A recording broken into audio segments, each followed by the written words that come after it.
welcome to Follow the Brand TV. I am your host, Grant McGaugh, CEO of 5-Star BDM, a 5-star personal brand and business development company. B for brand, D for development, and M for masters. Today, I'm going to take you on a journey through another deep dive into the world of personal branding and business development using compelling personal stories, business conversations, and tips to improve your brand. By watching the Follow the Brand TV series, you will learn how to differentiate yourself from the competition and build trust with prospective clients. As the saying goes, you never get a second chance to make a first impression. So make it one that will set you apart, build confidence, and reflect who you are. Building your 5-star personal brand is a great way to improve your skills and knowledge. If you have any questions for me or any of my guests, please email me at grant.mcgaugh@5starbdm.com. Now, let's jump into our next episode on Follow the Brand TV.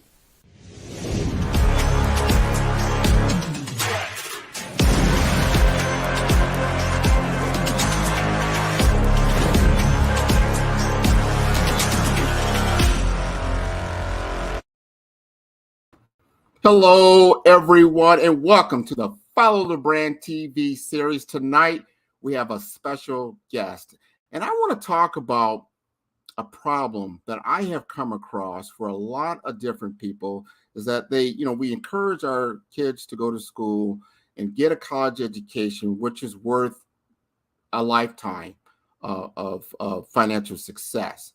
However, as you go through that journey, because of the cost of college is so high, a lot of our college graduates are coming into the workforce in incredible debt.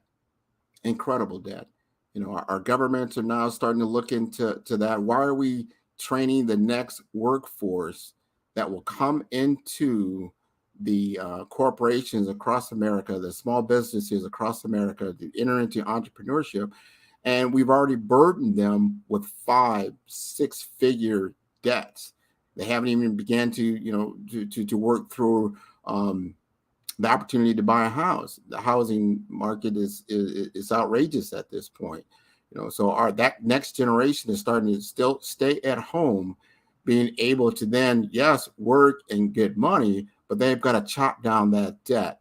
So our next guest, Janae Adams, she had this particular problem when she got out of school, and she had a $50,000 debt that she was looking up at, and she was able to knock it down in 2 years. She's an international speaker, and she's been speaking on this subject as well as others to help people with financial literacy, financial empowerment, understand the rules of the game.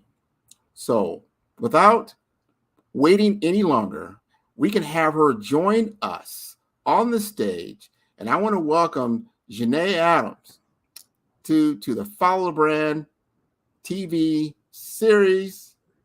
There she is. Thank you. How are you doing, Janae? I'm doing good. Well, it's so great to have you on the show.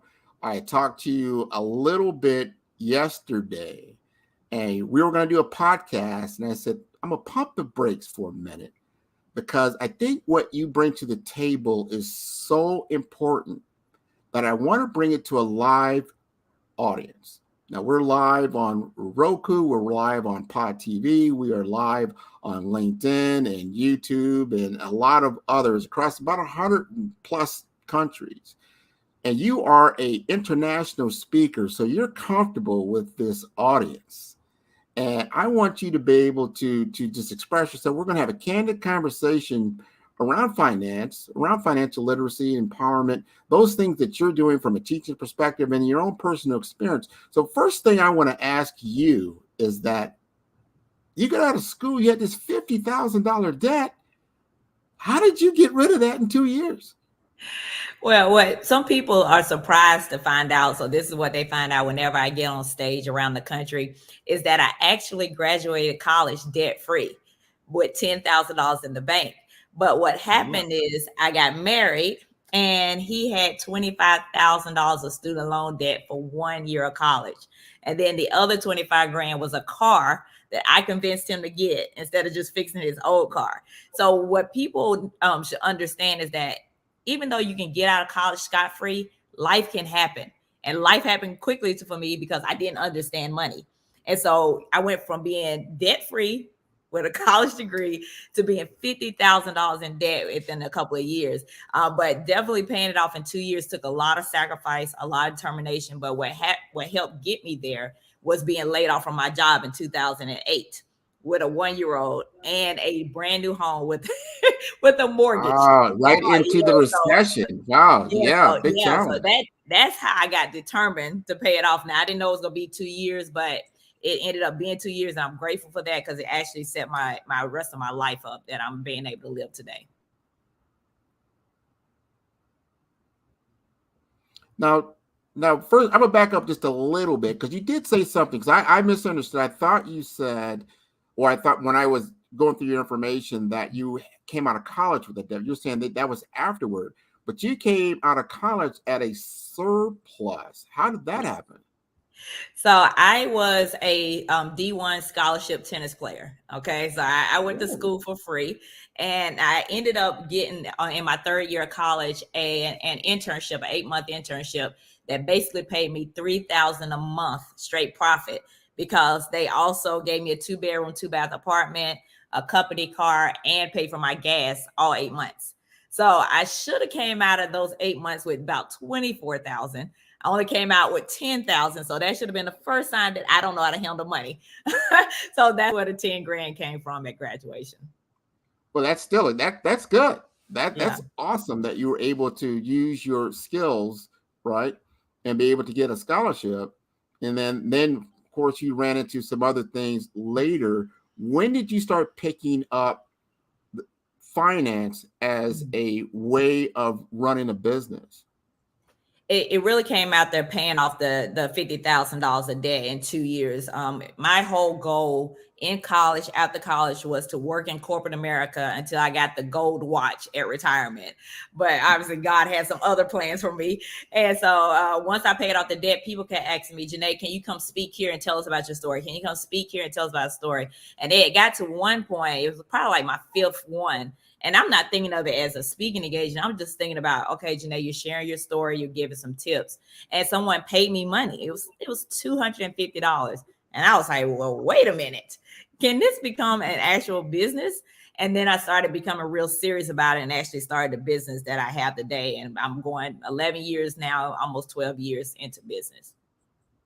So you picked this up. Now, what was your degree in? I mean, what were you doing before you started the business? What was your goal at that time? Yeah. So I was a marketing major, so business, very interested in business. I was in pharmaceutical sales for 10 years.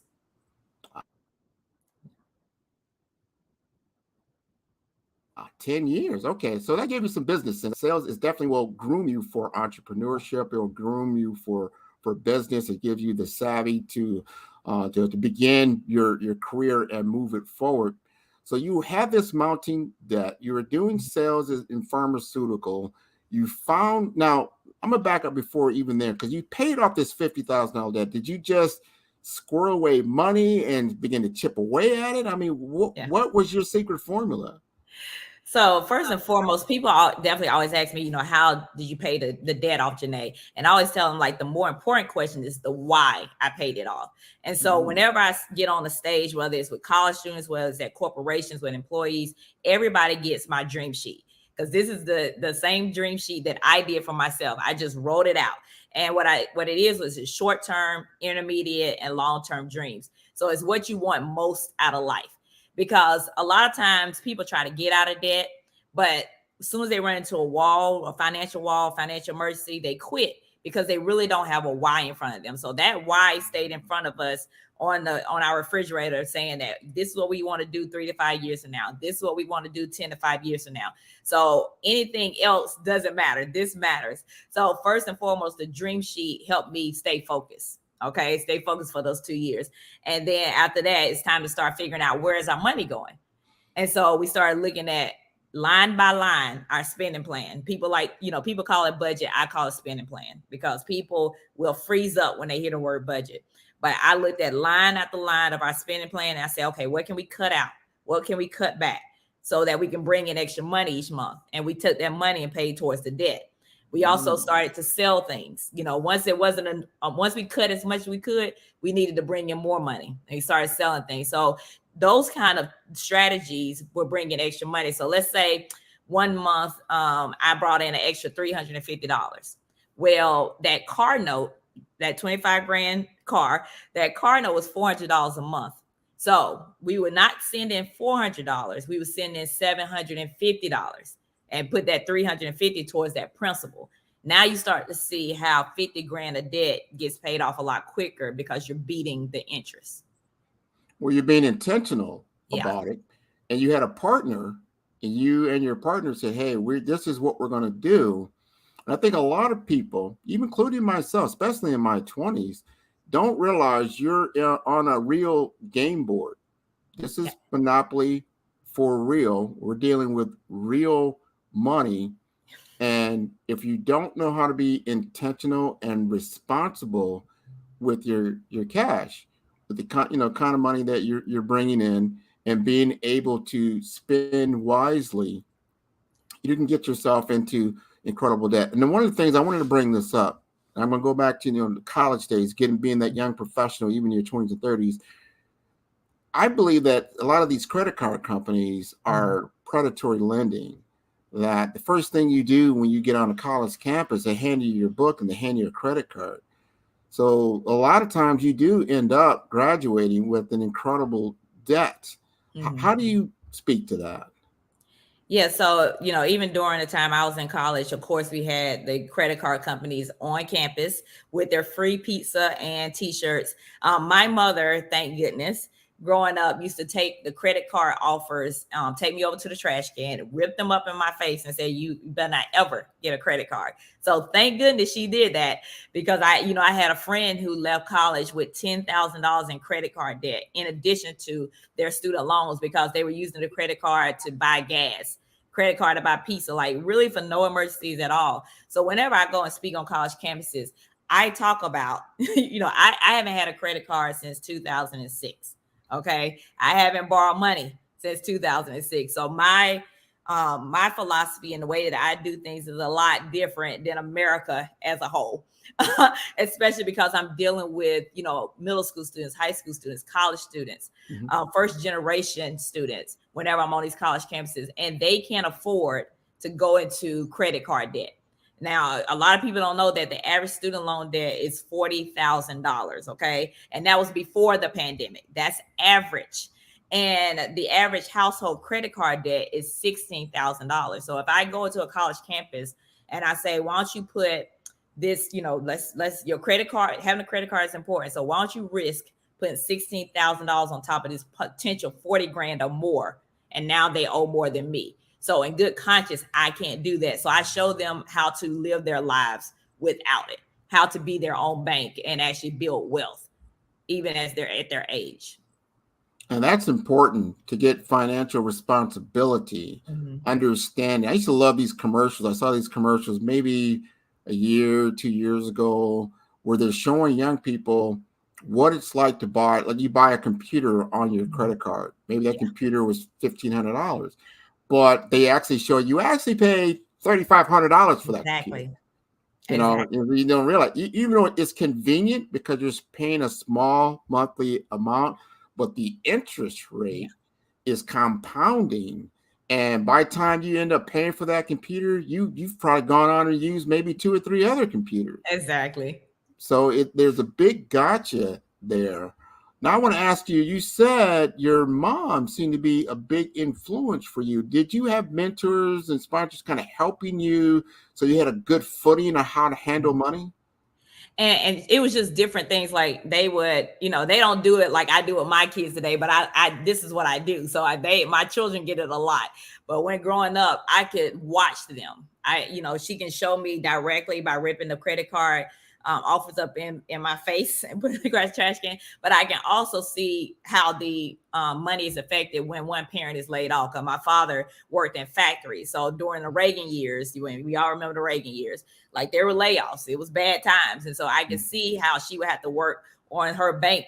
She was a VP of human resources at Wachovia, how she would have to work off. We have to work off that one salary. So things that maybe I used to be able to do before, when it was 2-income household, I couldn't do then. And that kind of understanding was just from watching around, money issues and so forth. So it's something that even I teach my children today. Of course, they're never going to have credit cards either. It's a generational learning that continues to go on. Now I got a question in the world of credit, because I've heard two philosophies around it. One, pretty much what you're saying, be careful about definitely like credit cards. However, our economy definitely works on credit, your credit score, how you utilize credit to begin that process. Even if you don't use the credit, you have access to the capital. So maybe you can do other things, or you use it to pay off one thing or pay off another. Are you just a cash business, or have you looked at utilizing like lines of credit or doing it in different ways to enhance your access to capital? Yeah, so I haven't borrowed money since 2006. And so my business is completely ran on my money. So anytime people who have followed me or will follow me, whenever you see me, last year I traveled every month. I went to Dubai, and I went to Spain, and in March I went to Johannesburg, South Africa. That's my money. Anytime that it's an order for a bulk of my books, I have 2 different books. Anytime a college orders my books, that's my money. I'm paying up front until the invoice is paid. Anytime I travel to go speak or go to conferences, my money. And so when I'm teaching, whether I'm teaching in corporate America or I'm teaching on a college campus, I'm living what I'm teaching. When I tell people I want them to be their own bank, I want them to be their own bank. I want you to be able to build wealth and not depend on other people's money, because when you depend on other people's money, they pretty much own you. So when you have that car with a car payment, you don't make those car payments, they're going to take your car. If you got that credit card and you're not paying them, they're going to sue you. This house that I'm living in, if I stop making payments, they're going to take it. So I don't like people to have that kind of power on me. I'm actually aggressively paying my house off now. So that is my philosophy, my mentality. It's worked for me now for 16 years. And I always tell people, I said, especially entrepreneurs, if you don't kill it, you don't eat. So go get your money. If you can't go get money, then you're really not an entrepreneur. You got a hobby. And so you need to go back and work for somebody, because you don't know how to make money. So, anytime that I need money, I go get it. That's the way I live it. Yeah. I love the concept. I love the drive and the ambition that you have. One thing I also liked about you, I listened to some of your information on YouTube, and I thought it was very, very, very good information that you walked us back through Black millionaires. Not just the ones that we know about even today, but you went all the way back into like Civil War times with different, specifically Black women who were millionaires. Can you tell us that story? Because I think those are some great, great role models. Yeah. So one thing I love history, and I love history around money and politics and so forth. And so a lot of people, if you put in Google who was the, first millionaire, Black millionaire, you're going to see Madam C.J. Walker. That's just Google. That's laziness of the internet, and it's just not. And one of the people that immediately that I go ahead and debunk that is Annie Malone. And Annie Malone is somebody that Madam C.J. Walker actually worked for. And Annie Malone was already a millionaire before Madam C.J. Walker came to work for her. So that's one person ahead of Madam C.J. Walker. And then it's what I call the absolute beast, and that's Mary Ellen Pleasant. I absolutely love her. And she was a millionaire before Annie Malone. She was one of those ones we were talking about who parents escaped slavery. And what it was is she just she used to pass herself off as the help to listen to stock tips and to listen to real estate advice and everything. And she was richer than everybody in the room, but they didn't pay any attention to her because she was Black. And so she owned hotels and laundrettes. She did real estate investing. She hit it good in gold. She was one of, like, they called her the Harriet Tubman of the West Coast, because she helped with the Underground Railroad. These people are fascinating.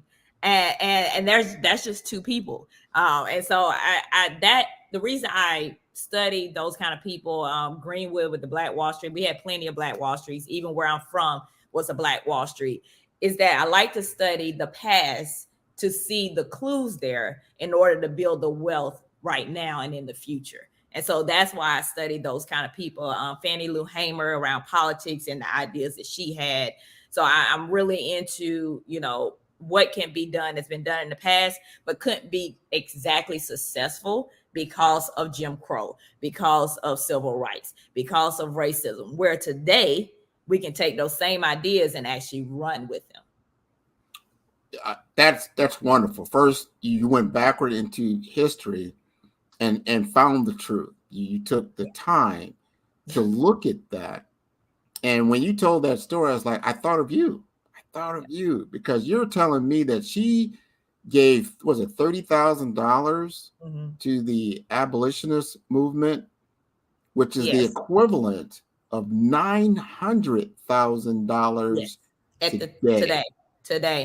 So, it was amazing, because at the time, her wealth almost reached $1 billion in today's time. Like, she wasn't just a millionaire. She was rich, like wealthy. and people don't even know her name. And there's so many people like that. Like, she's not the only one. There's so many people like that use their wealth and influence to truly help African Americans before we learned the redlining, before we learned of the GI Bill not being, done for Black veterans like it was done for everybody else. Like, these people back then were, like the Greenwoods and so forth, were opening up their own doctor's offices and had their own airport strip and had their own buses. And Mary Annie Malone had a whole block in Chicago for her beauty school and had hundreds of beauty professionals around the world, in South America and Central America and the United States, before Madam C.J. Walker came to work for her. Like, it's just so much knowledge out there that will encourage people today to know that this has been done. It's been done, not in this century, not the last century, even the century before that.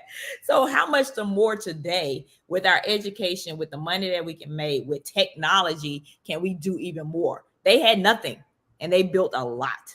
They built a lot and left a great legacy. Now I want to ask you, take me into your future.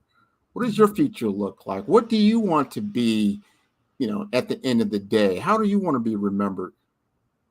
I definitely want to be remembered as someone who helped close the wealth gap and the racial wealth gap, to help possibly fix the wrongs of the past. So, the GI Bill, that was one of those things that really exploded the racial wealth gap. So people are saying, it'll take 200 years in order to close the wealth gap between whites and Blacks. I don't think that's true. I think it can actually close way faster than that. It just takes a lot of coordination. And so that's what I want to be known for. I want to be known for closing the wealth gap. Someone who actually really cared and really worked hard to be able to help people financially, win, to reach their dreams. And I would definitely want to create generational wealth for not only my children, but like 10 generations down the line, like they're still eating off of what I did. Well, you said something very, very important, is that it's not going to take 200 years.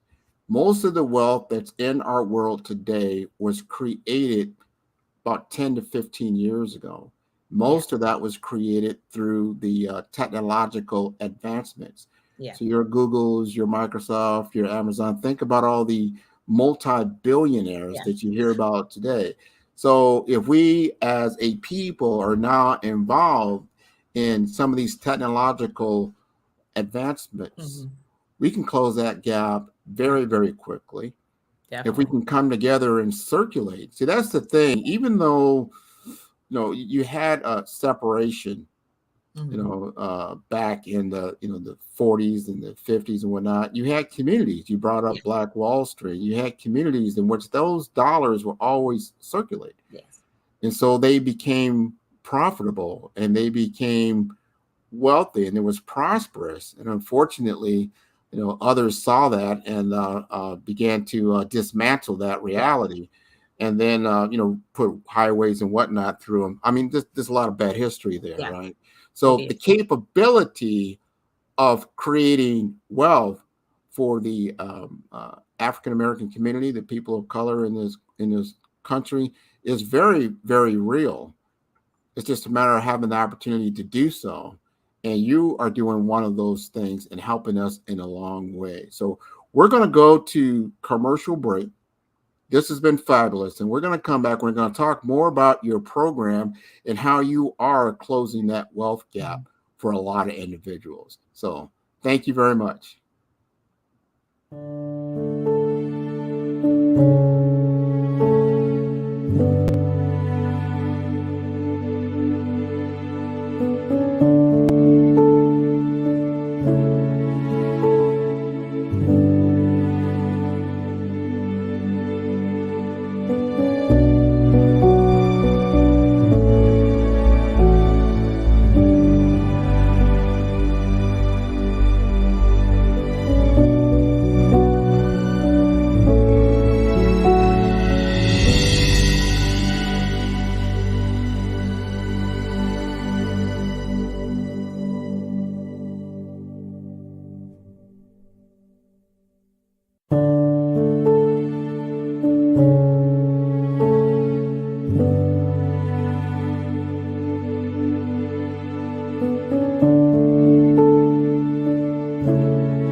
constantly hungry, not necessarily for success, because my life purpose is to be significant, is to contribute.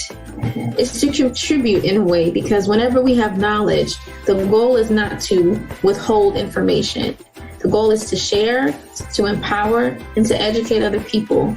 And so for me, I am very, very driven because my philosophy, I have many, but the one philosophy that I always quote is, my goal is to create a life that I never want to escape from.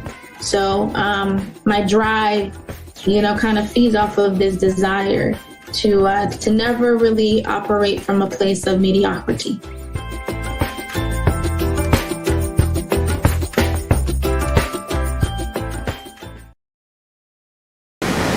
Hi, I'm Janae Adams, and my genius is I know how to attract money to people. I paid off $50,000 of debt in 2 years. That's right, $50,000 of debt in 2 years.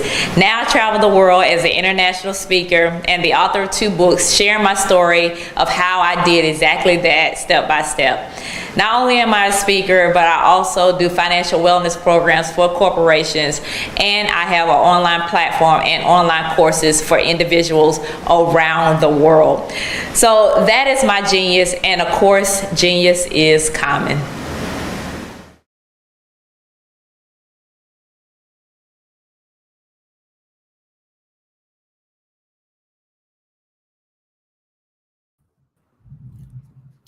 That was wonderful, wonderful, wonderful. Thank you, Janae. Janae, for first sharing your story, sharing your wisdom, sharing what your genius is. And so tell us more about your business and how you're helping to close the wealth gap. Well, so I actually, what people know me for the most is I do speak around the world with financial literacy, financial wellness. So I speak even from middle school through college students, and then of course with companies. So whenever I go speak at companies, I'm working with their employees with their financial wellness programs, and just showing people, whether it is a college student or an employee, how I paid off the $50,000 of debt in the 2 years. And I'm really just trying to help them see what their whys are and be able to put their money behind it, because it makes it a lot easier to, save money and cut back and cut out when you see what you want to do.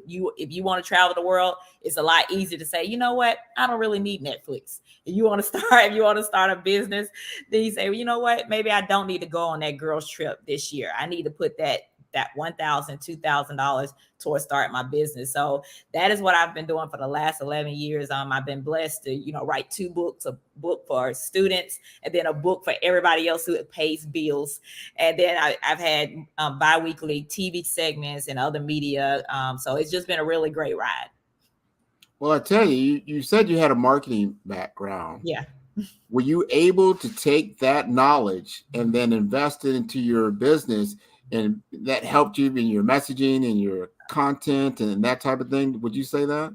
Yeah, definitely. Belcher Hall at South Carolina State University taught me very well, and I didn't realize it until a few times of speaking. College students would ask me, what was your major, and I'll say marketing. They're like, oh, that makes sense. Because they could see it. They could see it in the presentation skills. They could see it in my speaking skills that I got from Alpha Kappa Psi. That's my business fraternity that I'm in. They can see it from my marketing material, from my business cards, even social media. So social media is marketing as well. And so people are just like, okay, we can understand that your marketing has a big, hand in what your success is. And it definitely does. I can see that without question. Now I want to ask about the challenges. Now you've been on the road, you've been around the world speaking, and you're getting questions, from the audience. What are some of the common challenges that people are bringing to you that you want to share with the audience? Yeah, so it doesn't matter, I'm speaking in the United States, and I've spoken to at least in 40 states in the United States, whether it's been in Dubai or Johannesburg, South Africa, it's the same. One is just the shame of debt. All right. It's a universal problem. Like, of course it is in the United States, in other countries, in the UK and in France and Spain, like in other cultures is even worse. Okay. People are ashamed about the debt that they're in, but they have to understand that pretty much the whole entire world is in debt. Here in the United States, 7 out of 10 people live paycheck to paycheck. So you can go into a crowd and you can look at 10 people and say, okay, 7 of them are living paycheck to paycheck. But because people keep their head buried in the sand, they try to keep everything hidden, they actually miss out on the potential help from someone like me. That if you say something to me, say, yeah, I'm having a hard time trying to figure out how to find extra money to pay off this car. Okay, I can help you that. I can give you the answer to that in 30 seconds, but you have to say something.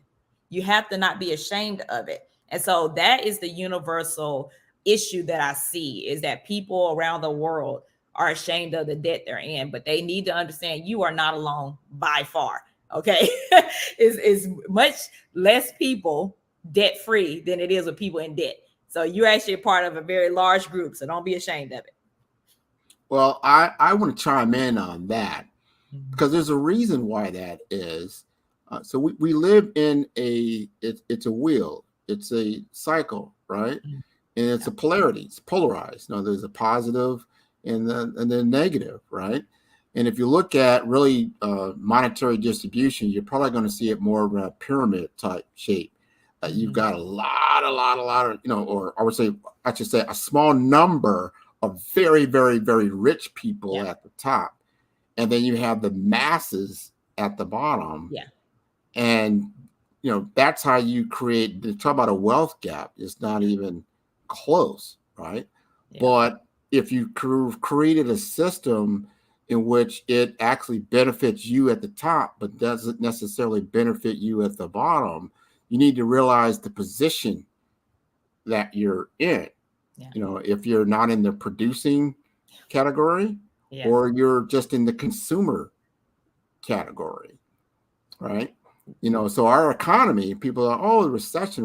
We understand what that means. Typically, what that really means is that people aren't spending money. Yeah.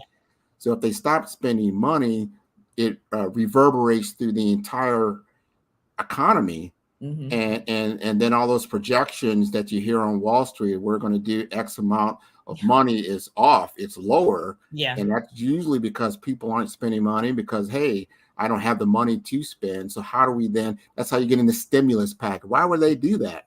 Because they're stimulating, just like if you've heard of a pump, you've got a pump and sometimes the water in the pump goes out. Well, you've now got to prime the pump in order for it to circulate again, right? So that's kind of the economic wheel that we're in. So yes, do not be ashamed of where you're at, but be aware of where you're at so you can change the dynamic and being able to use your money wisely. So I want to ask you, you've got some programs that you do. We've heard about the speaking engagements. Well, I get that. I'm sure you got multiple streams of income. So tell us more about your business and how you help people to close that wealth gap. Yeah, so definitely, of course, everybody can't hear me speak on stages. So I decided to create the Money Attractor Academy, and that is online courses so that it doesn't matter where you're in the world, what time of day, you can actually take those courses. So I have a course that's just about money, and that's called the Money Bundle. And then those that want to be professional speakers, like highly paid speakers, that's the Speaker Bundle. And the two newest that I have is the Student Loan Forgiveness Masterclass. That one, of course, made a big stir here in the United States. A lot of people signed up for that because I even got a message yesterday that I shared on social media today that someone that went through it got $121,000 of student loan debt forgiven. They took my strategies, they took my tips, and it's $121,000. Now she's not the largest. My largest is $140,000, but she's second place. So that student loan forgiveness masterclass has been a big hit. And then my newest one starts next week on August 4th, and that's the Financial Freedom monthly group coaching. It is my goal, like I said, to close the wealth gap. And I know in order to do that, I have to go deeper with people. I have to show them exactly, we got a recession coming up. That's obvious, but how to not only survive the recession, but be able to thrive on the other side. So that monthly group coaching, that's the first session. How to survive a recession and thrive on the other side. And so that is about to start. And we're going to do monthly live sessions with me, which a lot of people do not get to do. If you don't hear me speak, you do not usually get me together. So this is something new that I'm doing because I am trying to close that wealth gap. I'm trying to help people be financially free so you can do whatever you want in life. If you want to travel the world, I'm going to show you how to do that. If you want to start your own business, I'm going to show you how to do that. You want to buy your first house in this kind of market, I'm going to show you how to do that and not be paying it for 30 years. So that's what I'm really excited for. That's the newest project that I have. Well, those are, fantastic services that you are providing. It's unfortunate that we hear about in our school systems, you're just not getting the education that you need to play the game. Yeah. So if you're in school 12 years and, just say if you were, expected to play in a game, you're expected to be a baseball player, right? And you went to the minor leagues for 12 years, you should be able to get out of that minor league and go into the big leagues and be ready to play the game. So we're going through school for 12 years and you get out just at the high school level, you're not ready to play the game. No. Mm-hmm. You're not ready to play the game. So it's people like yourself who are like, look, you're not ready to play. This is why you're getting knocked around. This is why your money is not where it needs to be. This is why your debt is so high, because you don't know how to play the game. Just like if you don't know how to swim and I threw you in the deep end, it's going to be a tough ride. However, if you have a mentor, you have somebody that's going to show you how to swim. I'm going to show you how to swim. I know you don't know how to swim. I'm going to show you how to swim. And I'm going to do it in a way that you can consume it. You talked about something I think it's important, is that the shame game. I'm ashamed. I don't want to talk. I want to get out here. Sometimes our social media feeds tell us that we're just living this golden life, right? In reality, you just said 7 out of 10 people finance that life with no money. Not any real money or assets, right? What's a real asset? That type of thing. So we need to change that dynamic and take away the shame and start replacing it with knowledge, experience, and intelligence. You just talked about, hey, somebody had $120,000 in debt. Somebody else had 140. These are big now, $140,000. What am I going to do? I mean, how do you, because you got to survive on the money that you're making. How do you do that? So if you've got the secrets to that, I encourage everybody to definitely tune in. So if they tune into you, do you give them first like a free consultation? How do they get started in the program? Yeah, so everything, like if you want free, you follow me on Instagram. That none of the courses or speaking engagement or books are free, but I give a lot of information on social media with Instagram. And so a lot of people can't work with me at first, but they can get that information to kind of get started. But if you want the deep, that's where the courses come in. That's where the speaking engagements and the books come in. And the book is probably going to be your cheapest way in through Amazon. It's $18.99. So for $18.99, if you can get out of your debt, there you go. And a lot of times I've had people do it with the book, because the book's been out for, the Debt Sucks University has been out for 8 years. I wrote that 8 years ago, and then the Money Attractor came out a couple of years after that. And I had a young lady, a woman, she's 75 years old. She came to me, she said, Janae, that book is phenomenal. I can't wait to implement everything you said in that book. She said, people might think I'm too old. I said, as long as you're breathing, you can have financial freedom. And I've had plenty of what I call them seasoned saints tell me that they love the book and they learned a lot from it. So definitely that the best way if you want to learn free, it's got to be social media. Good. I like that. Now, where are you physically located? I am actually in North Carolina right now. North Carolina. Love that. Love that. Know a lot of good people for North Carolina. I think Dr. Eric Kelly. He was on the Black Business Expo. We just got off of the expo here just last week. But this is one of the things that we are doing, that we are bringing our professionals together so we can learn from each other, right? Gain knowledge from each other and get stronger together. So I love what you're doing. We're going to go to a break here in just a moment. And then we're going to come right back. And I want to ask you some questions about this new economy that everybody's on the buzz about. And how do you feel about what that could look like, and how you're leveraging it, or how you're spending that conversation? So we'll save that till after break. How about that? Sounds good. 5-Star BDM, Brand Development Masters, is a professional consulting and advisory group keenly focused on business development services for the small to mid-sized business and entrepreneurs.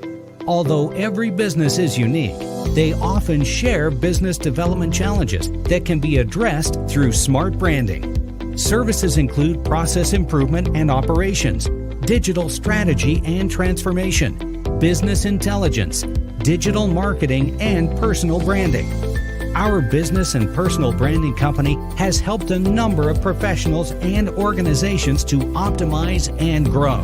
This results in more business, more opportunities, better reach, positive outcomes. Visit www.5starbdm.com today to learn more.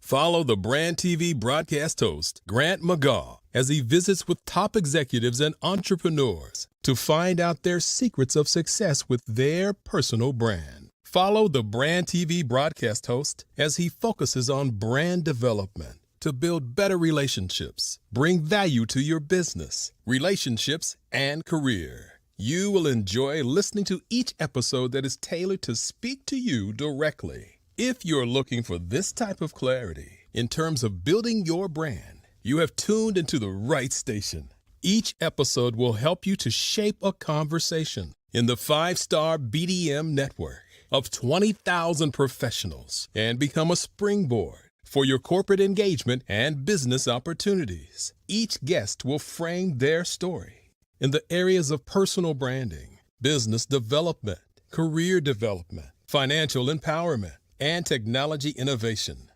Grant McGaugh explains why he is the CEO and owner of his own professional career. Grant is an accomplished business leader and entrepreneur who wants to give back to individuals to grow their personal brand strategy. Tune in as he weaves his story about new possibilities, while to you exceed expectations. If you love storytelling, this show will make for fun. Okay, we are back. This has been wonderful. You've been sharing quite a bit of knowledge and experience. And what we should be doing, number one, we should be engaging with you on your platforms, whether it's in get that first opportunity, just buy a book. I encourage you to do that. It's $18, $20. You can afford to do that. Just buy a book. And then if you're in the area, you can see you live and you can speak. Right. I love that you're going around to schools as well. I think that's wonderful. And then you have the online opportunities to get real good at managing your budget and knocking down your debt and getting better at finance. So I want to take this time to talk about now this new economy that's coming online. I mean, it's been around a little bit as far as the cryptocurrencies, Bitcoin. Now you're starting to see Ethereum with NFTs, smart contracts. Money is going digital today, even though we've had fiat currency, which is a government mandated currency now, but this is outside of the traditional banking world, right? With decentralized banking utilizing this new way of technological data to transact business. What's your feelings on the cryptocurrency world? So it's mixed. I'm not into, Bitcoin and those kind of things, because I'm just not. And people were arguing with me when it was at $68,000. I mean, 68,000. And I was just like, okay. And then it crashed. And now, now it's just the place. I believe, I forgot which one it was. They just found out they were in a $1.2 billion hole before the Chapter 11 bankruptcy they just announced. It's a lot of stuff going on now. What I am bullish on is the technology behind it. So blockchain, this is kind of things that's going to help, hospital systems be able to get different records where they need to be. There's the metaverse with Meta or Facebook, and being able to, get inside the metaverse, and you're having a concert there that people can see from all around the world, or a stand-up show, comedy show, or me teaching financial literacy in the metaverse. Like, those are the kind of things that I'm bullish on in that area. Everything else, I feel right now, like, if you can't understand it, I don't mess with it. If I can't understand, I'm not putting my money there. And people like Mark Cuban has said, if you can invest in it if you're okay with losing your money. I'm not at that point where I can put money in and lose it. Warren Buffett and Charlie Munger, they don't believe in, like, people who are very smart in investing. And I mean, all the investment people are said the same thing before the 70,000. And now they're starting to be proven right. And when the government starts taking a look, so the SEC just made an announcement that they're going to start looking into some of these people. You don't ever want the government. That's never a good sign. And not only are they doing it, but Christine Lagarde with the ECB, so the European Central Bank, the IMF is starting to bring out rules. All the other financial markets, Singapore, no, I don't want no parts of that. My money can't go into that kind of risk. So I'm about the metaverse. I am about blockchain technology. Everything else, nope, I'm not about that at all. So I don't, with my students, college students especially, because they really go after them, I tell them, I say, don't you put your money in that. Don't you put your money in that at all. You don't have any money to lose. So anything with day trading and Bitcoin and crypto and Ethereum and all that stuff, no. You need to focus on real things that's going to bring you money, and that's your talent and your skill set. Good. Well said. Well said. You brought up a very, very important point. Number one, the technology is sound. It is a good tech as far as the blockchain technology.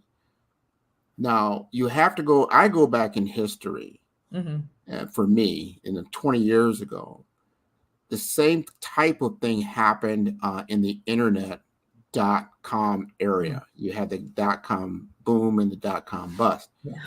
Both happened, right? People got a lot of money, seemed very, very quickly, and then a lot of people lost a lot of money very, very quickly. Yeah. However, I always caution people, like, the technology worked.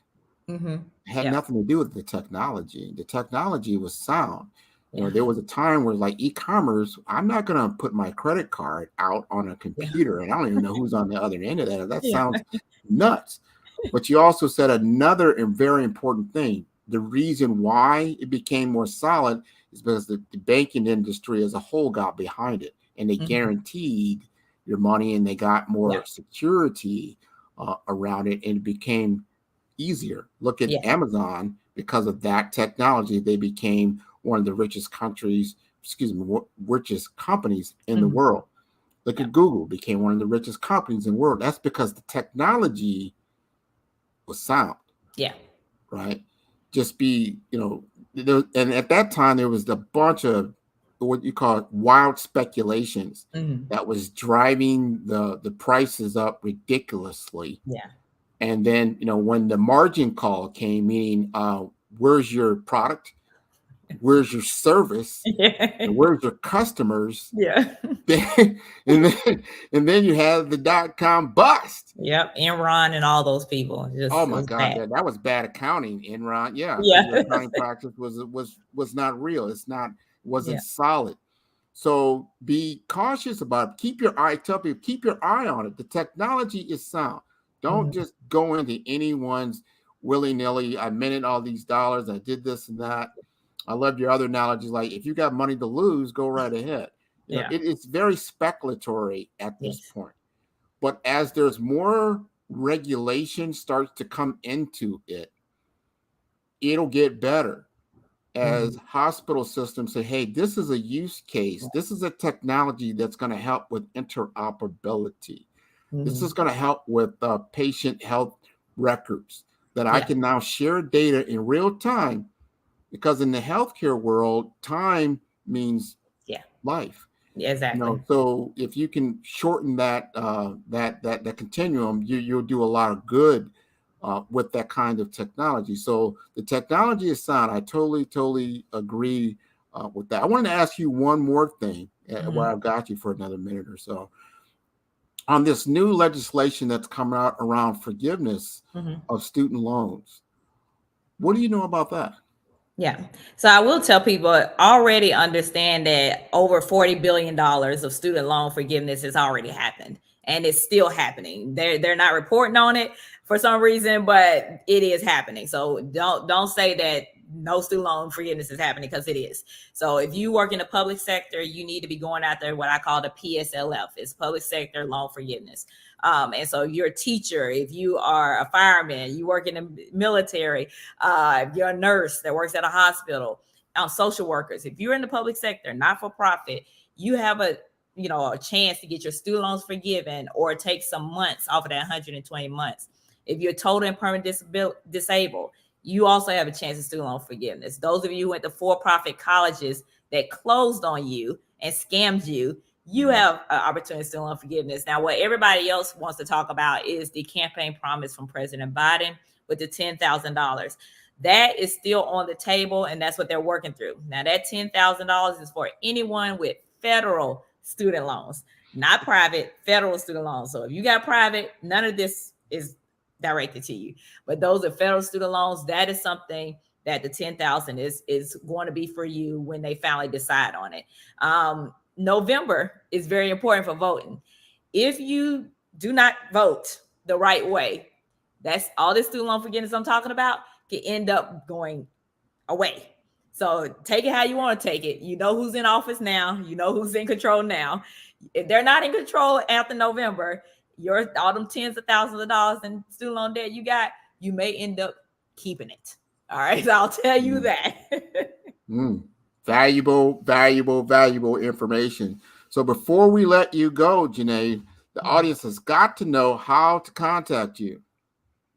Definitely. So my website is debt. So get out of debt. DebtSucksUniversity.com. That'll take you everywhere. You can even contact me through that. And then, of course, on social media, on Instagram, Janae Adams Speak. So my name is spelled like Janet Jackson. Janae Adams Speak is where you can find me on Instagram. And that's also will take you everywhere too within my profile. And if you don't mind, hopefully you're speaking soon, where are you going to be speaking next? In what city? Yeah, so the next couple of speaking engagements, I believe, will be virtual. So one definitely will be in North Carolina. I'm going to Texas A&M Commerce in September 13th. And then another North Carolina school just reached out to me for October, but that's not confirmed yet. But the speaking engagements are starting to roll in for the fall. Wonderful. You've been a fantastic guest. I'm sure the audience will enjoy this entire segment. This has been wonderful. I always encourage my audience, you can look at all the episodes of Follow the Brand at www.5starbdm, and that is the number 5, then star, then BDM, that's B for brand, D for development, and for masters.com. So until next time, Janae, thank you very much for joining the show. Thank you for having me. Take care. Bye-bye. Bye-bye.